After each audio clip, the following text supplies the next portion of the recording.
des semaines qu'elle prépare son saut en parachute. Finalement, Anne-Claire Coudray a été privée de cette belle expérience.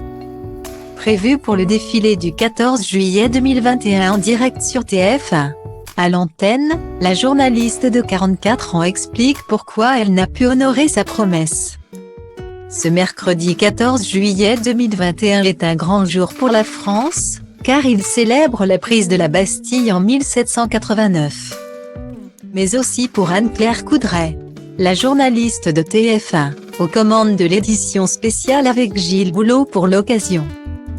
Doit sauter en parachute. Une expérience qui n'a finalement pas eu lieu. En direct sur la Une, elle s'explique. D'abord en tenue de parachutiste, Anne-Claire Coudray se tient prête à faire le grand saut. Des images de ses entraînements, qui se sont déroulés quelques semaines plus tôt, défilent à l'écran. Puis la compagne de Nicolas Vix, gérant d'une société spécialisée dans les équipements sportifs, a émis quelques doutes quant à la possibilité de réaliser une nouvelle fois l'exploit en ce jour de fête. On attend la prise de décision finale, parce que la météo est très compliquée. On vous tient au courant, lance-t-elle.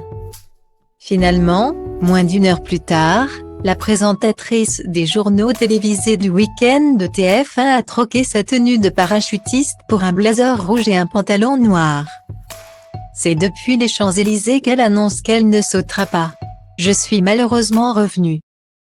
J'ai changé de tenue.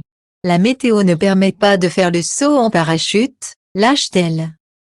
On le déplore, mais dans l'armée il y a un dicton qui dit dans le doute, il n'y a pas de doute.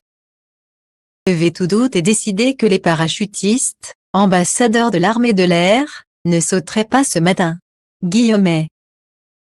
Triste nouvelle pour Anne-Claire Coudray qui se réjouissait de sauter en parachute. Elle l'avait confié à nos confrères de Télé 7 jours. C'est toujours intéressant, que journaliste, de vivre les choses dont on va parler, bien que nous soyons très attentifs au fait de ne pas jouer aux militaires. En l'occurrence, l'exercice s'y prête merveilleusement, puisque les militaires sautent parfois avec des civils qui n'ont jamais fait de parachutisme, des médecins qui doivent intervenir sur des terrains inaccessibles autrement, des traducteurs, des diplomates qui vont négocier dans des zones reculées. Déclarait-elle. Ce n'est peut-être que partie remise.